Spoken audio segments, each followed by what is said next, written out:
집에서도 편하게 강아지 질병 상담을 받을 수는 없을까?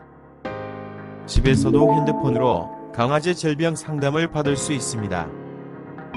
우리 펫닷컴에서 수의학박사 닥터엠에게 강아지 질병 상담을 받아보세요. 안녕하세요. 수의학박사 닥터엠입니다. 여러분들 대부분이 강아지 간 수치에 대한 말씀을 들어보셨을 거고, 또는 간 수치 검사를 해보셨을 텐데요. 간 수치가 높을 때 어떻게 하면 낮출 수 있는가가 여러분들의 관심사이자 궁금한 사항일 것입니다. 강아지 간 수치는 간 기능에 이상이 생겼을 때, 즉 강아지 간의 중요한 기능인 이 독성 물질의 해독 및 배출, 이 기능을 제대로 수행하지 못했을 때 혈중 특정 수치가 증가하는 것을 의미하는데요. 이들 수치가 높을 경우에는 간 건강에 이상이 생겼다, 이렇게 볼 수 있고, 특히 2가지 이상의 수치가 정상보다 높을 때는 간 건강에 문제가 발생했다, 이렇게 볼 수 있는데, 그렇다면 이들 수치를 낮추는 방법에는 어떤 것이 있을까요? 간 수치를 낮추기 위해서는 간 기능을 정상화 시켜야 됩니다. 즉 간 세포의 기능을 회복시켜야만, 그래서 정상적으로 자기의 기능을 수행해야지만 이들 간 수치가 정상 범위 내로 내려오게 되는 것인데요. 다행히 간 세포는 손상이나 또는 기능을 상실했다 하더라도 재생이나 회복이 비교적 잘 되는 특징이 있습니다. 따라서 상실한 기능을 회복시키는, 즉 간 기능을 회복시키는 일이 어렵지만은 않은데요. 이들 간 기능을 회복시키는 방법에는 약품을 사용하는 방법, 그리고 기능성 영양제를 사용하는 방법 등이 있습니다.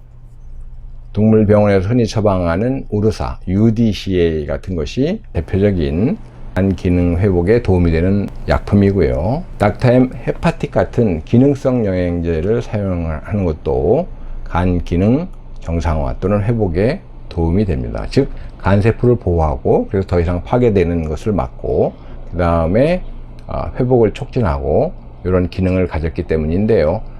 그거보다도 더 중요한 게 뭐냐, 간세포에 해를 입히는 요인이 있나 없나를 살펴보는 것입니다. 즉 어떤 요인이 간세포에 손상을 입혔기 때문에 기능을 상실하는 것인데요.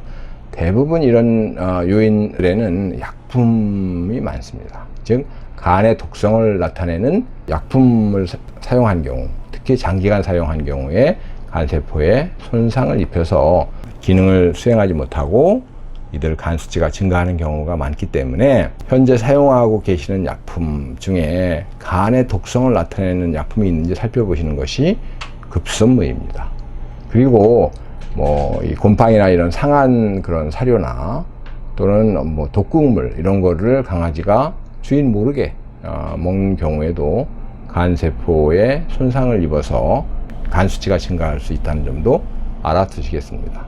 요약하면 강아지 간세포를 낮추는 방법은, 첫 번째, 간세포에 해를 입힐 수 있는 요인이 있는지 없는지를 찾아본다. 약품이 가장 흔한 경우인데요. 상한 음식, 곰팡이 핀 사료, 이런 것도 원인이 될 수 있기 때문에 이런 요인이 있는지 살펴보고, 동물병원에서 처방받는 약품, 닥터엠 헤파틱 같은 간세포를 보호하고 간세포의 회복이나 재생을 촉진하는 데 도움이 되는 기능성 영양제를 사용하시면 간세포는 비교적 재생이나 회복이 잘 되는 조직이기 때문에 기능이 정상화되고, 기능이 정상화되면 수치도 정상으로 내려오게 되는 것입니다. 감사합니다.